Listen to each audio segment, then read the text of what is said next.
प्रतिबिंब से और आत्मा से प्रेम किया जा सकता है, ब्याह नहीं किया जा सकता।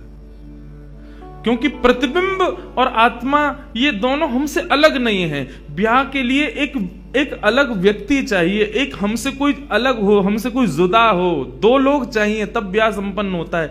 लेकिन कृष्ण और राधा, इन दोनों में भेद है ही नहीं। किशोरी जी और ठाकुर जी में कभी भी कदापि कोई भेद नहीं है।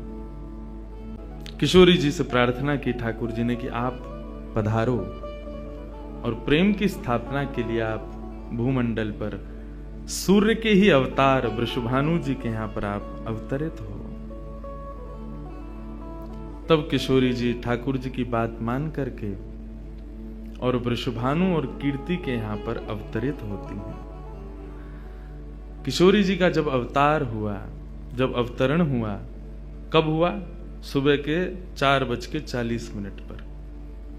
ठाकुर जी के जितने भी अवतार हुए या तो दिन में 12 बजे हुए या रात में 12 बजे हुए, लेकिन किशोरी जी का अवतरण भोर में ब्रह्म मुहूर्त में सुबह 4:40 पर हुआ।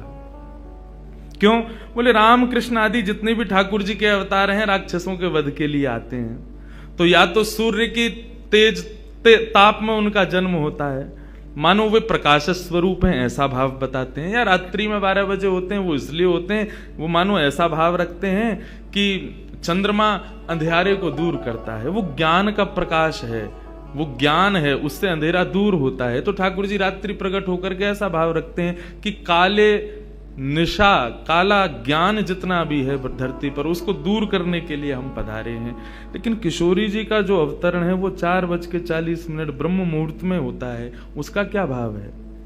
बोले 4:40 ब्रह्म मुहूर्त के बाद सूर्य प्रकट होना प्रारंभ होते हैं। मतलब सारे मंगल कार्य ब्रह्म मुहूर्त में होते हैं। चिड़ियाओं का चहकना, कई पुष्पों का प्रकट हो जाना, मानव के मस्तिष्क में आज मुझे क्या करना है, वो दिव्य चेतना का प्रादुर्भाव होना, ये सब कुछ सुबह ब्रह्म मुहूर्त से प्रारंभ होता है। और सबसे बड़ी बात, सूर्य प्रकट होते हैं, धीरे धीरे धीरे धीरे अंधेरे को दूर करते हैं और धीरे धीरे धीरे गतिमान होते हैं 12 बजे तक। तो किशोरी जी का प्रादुर्भाव ब्रह्म मुहूर्त में हुआ, इसका ऐसा भाव बताते हैं कि मानो वो प्रेम जिस प्रकार प्रादुर्भाव से लेकर के और आगे के गंतव्य तक नित्य प्रति बढ़ता रहे, उसका वर्धन हो, वर्धन करने के भाव से किशोरी जी ब्रह्म मुहूर्त में पधारी। क्योंकि वर्धन होना ही एक नवीन दिन का ब्रह्म मुहूर्त से प्रारंभ होता है। ऐसे ही प्रेम का वर्धन, भक्ति का वर्धन, भाव का वर्धन, उन सब का वर्धन करने का प्रतीक है किशोरी जी, इसलिए ब्रह्म मुहूर्त में जन्मी है। किशोरी जी का प्रादुर्भाव हुआ, पूरे बरसाना में आनंद उत्सव मनाया गया, सब नाच रहे हैं, गा रहे हैं, आनंद मना रहे हैं। नंद बाबा भी आए, यशोदा जी भी आई हैं, उन्होंने भी आकर के वृषभानु जी को बधाई दी है। सब कुछ हुआ, लेकिन किशोरी जी के प्रादुर्भाव में एक वैचित्र था। क्या? दिन बीत गए 8, लेकिन किशोरी जी ने अभी तक नेत्र नहीं खोले। अभी तक किशोरी जी केवल एक छोटी सी बालिका हैं, एक सुकुमारी हैं, परंतु अभी तक किसी को भी किशोरी जी के नेत्रों का दर्शन नहीं हुआ। अभी तक किशोरी जी के नेत्र नहीं खुले हैं। इस बात से कभी कभी चिंतित हो जाते हैं वृषभानु जी और कीर्ति कि हमारी लाली है तो गई है, लेकिन पता ना क्यों अपने नेत्रन को नहीं खोल रही है। कभी कोई संत आ जाए, कोई वैष्णव आ जाए, कोई ब्राह्मण आ जाए, तो उनसे निवेदन करते हैं कि हमारी लाली नेत्र नहीं खोल रही। तब देवताओं ने नारद जी को भेजा, आप जाओ और जाकर के वृषभानु जी के इस मन के भाव को पूर्ण करके आओ, किशोरी जी के सुंदर नेत्रों का दर्शन उनको कराओ। तब श्री नारद जी महाराज का आगमन हुआ। नारद जी जैसे ही आए तो वृषभानु जी ने नारद जी को देखते ही सबसे पहले अपने पुत्र को बिठा दिया। श्री दामा से मिलो, हमारा लाला है। नारद जी उससे मिले, उसका सब देखने लगे। नारद जी मन में विचार कर रहे हैं कि ये उनसे कब मिलवाएंगे, किशोरी जी का दर्शन कब होगा? 2-3 दिन तक नारद जी विचरण करते रहे बरसाने में। वृषभानु जी का मन तो होता है कि मैं इनसे कुछ कहूं, कुछ पूछूं, थोड़ा किशोरी जी के बारे में, अपनी लाली के बारे में न कुछ जानूं, लेकिन अभी वो भाव प्रकट नहीं हो रहा है। तब एक दिन एक छोटी सी बरसाने की लाली को जब नारद जी महाराज खिला रहे थे और उससे प्रेम चर्चा कर रहे थे, ये दृश्य जब वृषभानु जी ने देखा, उन्होंने तुरंत नारद जी के चरण पकड़े और कहा, हे भगवान, हमारी एक लाली भई है, बहुत सुंदर है, सुकुमारी है, नन्ही सी है, अभी वाकु देख करके स्पर्श करवे में डर लगे कि कहीं हमारे स्पर्श से कोई कष्ट ना है जाए, या हमारे हम सबन को दर्शन भी ना करा में। लेकिन महात्मन आपसे पूछना चाह मैं, हमारी लाली नेत्र नाय खोल रही है, कहा भाव है? नारद जी तो तुरंत बोले, अरे तो तुमने इतने दिन से क्यों नहीं बताया? वो तो पहले से ही बैठे थे तैयार कि ये जल्दी बोले तो मैं जाऊं, जाकर के दर्शन करूं। बोले संकोच है रहे हो? बोले संकोच मत करो, अभी लेके चलो, कहां है तुम्हारी लाली, मुंह को बताओ। नारद जी महाराज जा रहे हैं वृषभानु भवन में। एक बेड़ी पार की, दूसरी बेड़ी पार की, तीसरी बेड़ी पार की। जैसे ही भीतर पहुंचे हैं, सुंदर सुगंधी भीतर से प्रकट हो रही है। सामने स्वर्ण जटित एक पालना है, और जैसे ही उस पालने में जाकर के नारद जी ने दर्शन किया, कमल कली को वृषभानु की लली को रंग, कैसा रंग है? बोले जैसे कमल की कली हूं मैं ना, ऐसी श्री वृषभानु नंदिनी है। नारद जी ने जैसे ही उनको दर्शन किए हुए आनंदित है गए। वृषभानु जी बोले, हमारी लाली नेत्र नाय खोल रही है, आप कृपा करो ना। नारद जी बोले, एक मंत्र पढ़ना पड़ेगा, कुछ करना पड़ेगा, तंत्र मंत्र करना पड़ेगा, तब आपकी लाली बोलेगी। वृषभानु जी बोले, देख लो, ले संभल के करियो, हमारी लाली बहुत कोमल है, वो ना स्पर्श नहीं करेंगे, दूर बैठ के करेंगे।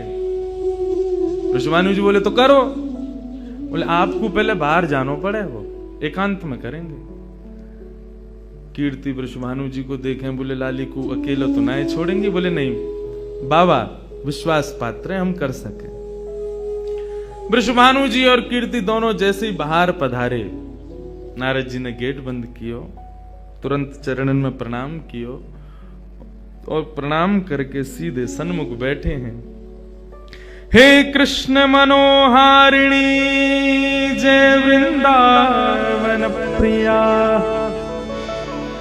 जय भू मंगल ललिता, जय वेणु रवाकुल, जय कृष्ण मनोहारिणी जय वृंदावन प्रिया, जय भू मंगल ललिता, जय वेणु रवाकुल। जैसे ही नारद जी के मुख से ये शब्द प्रकट हुआ, जय कृष्ण मनोहारिणी, ये कृष्ण मनोहारिणी शब्द जैसे ही नन्ही सी श्री किशोरी जी के कान में कृष्ण शब्द गयो, कृष्ण शब्द जाते ही नन्ही सी किशोरी जी के नेत्र अपने आप धीरे धीरे धीरे धीरे खुलन लगे। मुख पर एक प्रसन्नता सी प्रकट है गई। नन्ही सी किशोरी अभी करवट लेनो भी नहीं जाने, लेकिन जैसे ही बार बार ये श्लोक का गान नारद जी के द्वारा हो रहा है, जय कृष्ण मनोहारिणी जय वृंदावन प्रिय, इसको सुनकर के किशोरी जी जो अभी करवट लेनो भी ना जाने, वो अपने पालना को पकड़ करके अपने पालना से उछक करके वहीं से झांक करके श्री नारद जी को देख रही हैं। और नारद जी ने जैसे किशोरी जी के रूप को देखो है, सुंदर मृगनयनी किशोरी जी आज नारद जी को देख रही है। मुख में अभी दांत ना है, बिना दांतन के किशोरी जी के मुखमंडल की प्रसन्नता देख करके नारद जी आनंद विभोर हो गए। नारद जी बोले, आपको ये कीर्तन भायो, आपको ये कीर्तन प्रिय लगो? किशोरी जी के मुख से केवल किलकारी निकल रही है। नारद जी ने उठाई अपनी वीणा करताल और जय कृष्ण मनोहारिणी जय वृंदावन प्रिय, और इसी का कीर्तन करते हुए वहां नाचने लगे, नृत्य करने लगे। चारों ओर घूम रहे हैं। बीच में पालने में श्री किशोरी जी बैठ करके और करताल बजा रही हैं और करताल बजा करके आनंदित हो रही हैं। वृषभानु जी बाहर खड़े, बोले कि भीतर तो कीर्तन चल रहा है, करताल की आवाज आ रही है, वीणा बज रही है। तभी उनने कान लगा करके सुनो तो नारद जी गा रहे, जय कृष्ण मनोहारिणी, जय वृंदावन प्रिय, जय भ्रू मंगल ललिता, जय वेणु रवाकुल। वृषभानु जी ने ये स्वर सुन लिया, लेकिन जैसे ही थोड़े से गए हैं और खिड़की में जाकर के भीतर झांक करके देखा, अद्भुत दृश्य। नन्ही सी किशोरी, ज्यादा से ज्यादा 8 दिन की होंगी, 10 दिन की होंगी, अपने पालना में पौड़ करके स्वयं को झुला रही हैं, करताल बजा रही हैं। चारों तरफ नारद जी वीणा बजा करके, करताल बजा करके आनंद से किशोरी जी को मुखोल्लास कर रहे हैं। ये दृश्य देख करके श्री वृषभानु जी को एक बार तो मूर्छा आ गई, मैं वास्तव में 8 दिन की बालिका को देख रहा हूं। उन्होंने कीर्ति को कुछ नहीं बताया। नारद जी महाराज ने प्रणाम किया। तब किशोरी जी की सहचरियां प्रकट हुई और कहा कि हे नारद, आपने हमारी किशोरी जी को बहुत सुख प्रदान किया है। जब कभी भी आपको ऐसा दर्शन करना हो तो हम आपको कुछ स्थान बता रहे हैं। गोवर्धन, श्री यमुना पुलिन और ब्रज कुंज, इन 3 स्थानों पर आप जब कभी भी हमारी किशोरी को स्मरण करके यही कीर्तन को गान करोगे, किशोरी जी को यही स्वरूप आपको दिखेगा। ये हमारा वरदान है आपको। नारद जी जाओ, जब कभी भी लाडली को दर्शन करना हो यही भाव से कर लियो। नारद जी महाराज के नेत्र सजल है गए, किशोरी जी के चरणन में बारंबार प्रणाम कियो और प्रणतिपात करते हुए वहां से प्रस्थान कर गए। किशोरी जी फिर से नेत्र बंद करके अपने पालना में पौड़ गई। कीर्ति जी बोली, बाबा आयो, टोना टोटका करके गयो, तब वो हमारी लाली के नेत्र तो खुले नहीं। वृषभानु जी बोले, हे कृष्ण मनोहारिणी। जैसे ही बोले तुरंत किशोरी जी के नेत्र फिर से खुल गए, फिर से अपनी किलकारी भर करके कीर्तन में आनंद विभोर हो गई। अब तो जैसे ही ये भाव देखो, वृषभानु जी ने कीर्ति को सुनायो, कीर्ति भी वही गा रही है। पूरा बरसानो आकर के श्री कृष्ण कीर्तन करने लगो और बीच में मध्य में बैठ करके किशोरी जी अपनी करताल बजा रही हैं, किलकिल करके हंस रही हैं, इतनी आनंद विभोर रह रही हैं। तब सबन को ये भेद पतो चलो, कहा कि ये श्री कृष्ण की आत्मा है, ये उनसे विलग नहीं है, वे ही आपको सर्वस्व है।